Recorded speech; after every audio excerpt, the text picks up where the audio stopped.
Well, breaking right now on Denver 7 News at 6 a.m. An investigation is now underway after Jeffco deputies shot a man overnight. The confrontation happened at a popular shopping center in Littleton. Yeah, we want to get right out to Jessica Crawford, who is at Wadsworth and Bowles. You talked to some people who are at that gym behind you who saw some of this happen, and we know you just got an update from the Sheriff's Department as well, Jessica.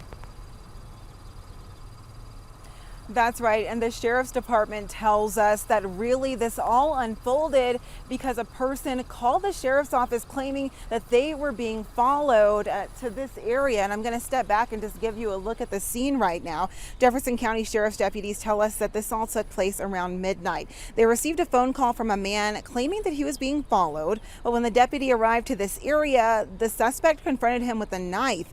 Deputies say the suspect was behaving very violently. A confrontation took place and the deputy did shoot the suspect. That suspect to a hospital and his condition is unknown at this time. Officers are saying that they are very glad that that deputy was not injured. Right now, we do not know the extent of that suspect's injuries, though. And although this is taking place right now, this investigation in a very busy shopping center, it appears that nothing has been closed right now. The Vasa Fitness, we still continue to see people going in and out of it, so that appears to have remained open as this investigation continues. Live in Littleton, I'm Jessica Crawford, Denver 7. People get out to the gym early for sure. It's not going to be a bad morning, though, to work out outside either. The cold and cloudy weather kind of moving out. We are finally seeing the sun again out there. Yeah, a beautiful shot from our Lookout Mountain camera there, and maybe some fog out there early, but otherwise a really nice day. Yeah, sunshine there. Not the same at Winter Park, but this will clear out this afternoon. Look at this scene here right in through downtown Winter Park.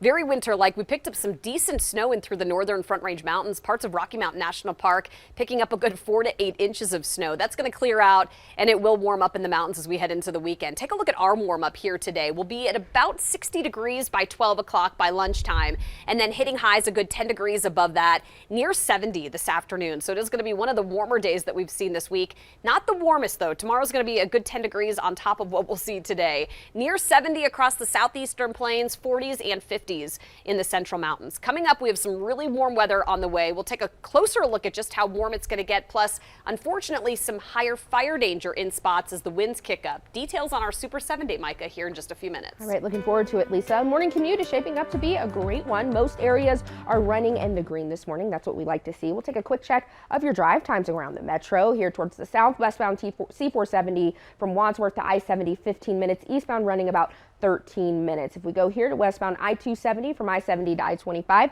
6 minutes. Eastbound running about 7 minutes. And again, back to the south, southbound I-220 or I-25 from Colfax to C470, 13 minutes. Northbound running about 14 minutes. Now, I do want to show you a camera we have up near Loveland Pass up in the high country. Look at that. Snow and ice still on the ground, and for that reason, CDOT still has a chain and traction law. That law is in effect this morning. So if you are headed up to the high country, make sure you take it nice and slow. Absolutely. Thank you, Micah. Well, we are all feeling higher prices at the gas pump and the grocery store and everywhere else right now. Borrowing money will also get more expensive as well. The Federal Reserve thinks it will help cut our historic inflation we're seeing right now. Denver 7's Veronica Acosta joins us live this morning with a closer look at the impact this will have on your finances. Get ready to get some kind of notice from your credit card company within at least the next couple of weeks. That's because credit cards, adjustable rate mortgages, and home equity lines of credit are among the first to see that increase. If you're asking yourself, how is this going to impact my family? There's two different ways. The first one is your payments are going to get bigger, and if you don't pay off that balance right away, you're going to be paying for longer. So here's a piece of advice for you this morning. Get in contact with your bank and ask about lower rates. Here's another piece of advice. Now is a good time to use excess cash to pay down your home equity line of credits as well as your credit card loans before those interest rates really start to impact your budget. It is the first time in more than 20 years the Federal Reserve raised the benchmark rate by 0.5%. Chairman Jerome Powell says more increases will be coming this year, but they're not going to be as big. Future meetings are set for June, July, and September of this year. The labor market is extremely tight and inflation is much too high. It is essential that we bring inflation down if we are to have a sustained period of strong labor market conditions that benefit all. The benchmark, that's the rate at which banks borrow and lend from each other. It is about at 1% right now. Experts, they predict that this will be around 3% by the end of this year. We're live in Denver this morning. I'm Veronica Acosta, Denver 7. All right, thank you, Veronica. Well, as expected, the news is already reflected in the stock market early this morning. All three stock futures are down already. The Dow is down 150 points, the NASDAQ 109 points, and the S&P 500 down 27 so far.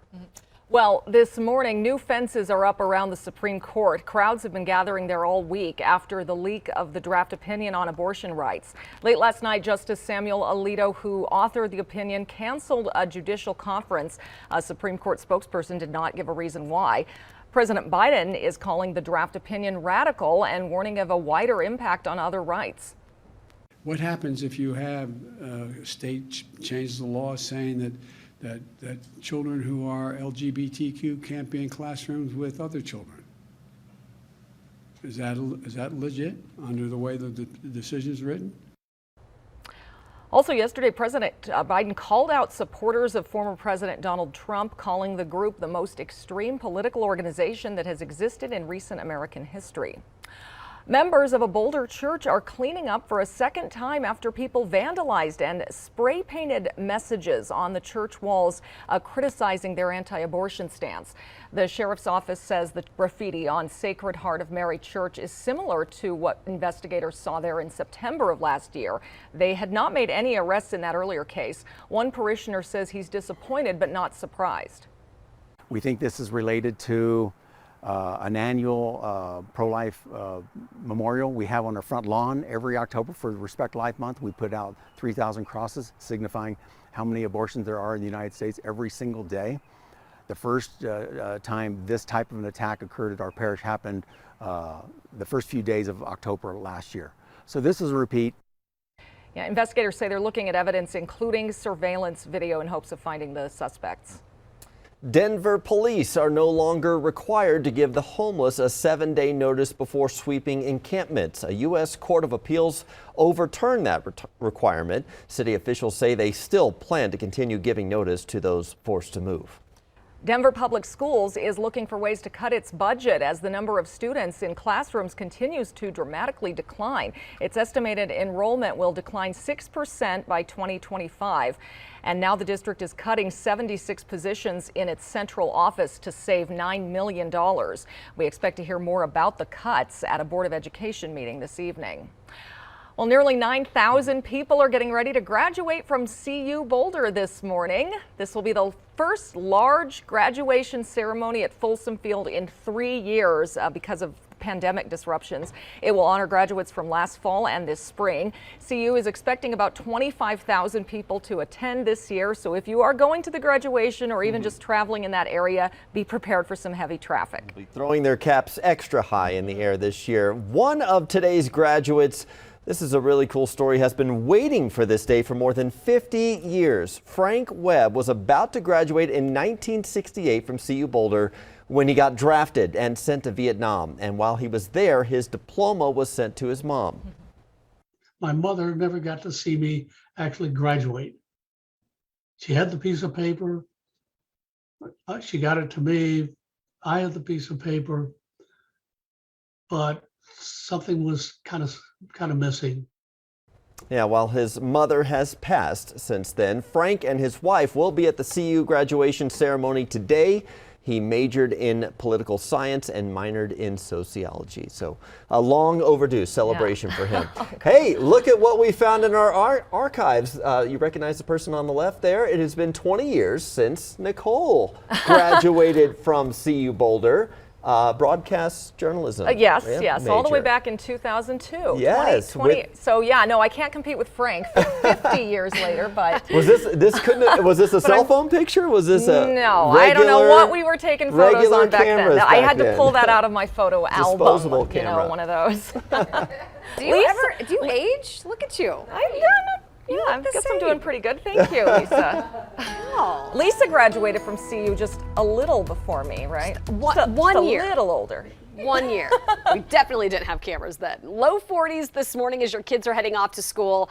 My little monkeys, wow, I can't even think about graduation. That's so far off, but it happens fast. We'll be in the upper 60s by the time your kids get home today. More sunshine today. Should be a beautiful afternoon. Near 70 for highs today. Even warmer tomorrow. Details on our Super 7 Day coming up. Looking forward to that warm up, Lisa. As far as the morning commute goes, I want to show you what the high country is looking like right now. This is up near Loveland ski area. As you can see, ice and snow still on the ground. I'll tell you what you need to know if you are headed up to that area over the next few days. Plus, we'll take a look at your drive times.